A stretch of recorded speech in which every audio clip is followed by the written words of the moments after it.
your dog have normal eyes, or does your dog have strangely human eyes that make you think he's trapped the soul of a human person inside of... You know, it makes me really sad that people hate on others for using certain voices with their dogs. Because the thing is that he doesn't know that I'm talking to him. I'm not talking back to you.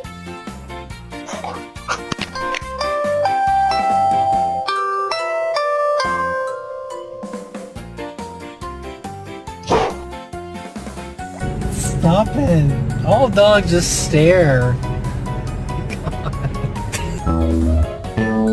God.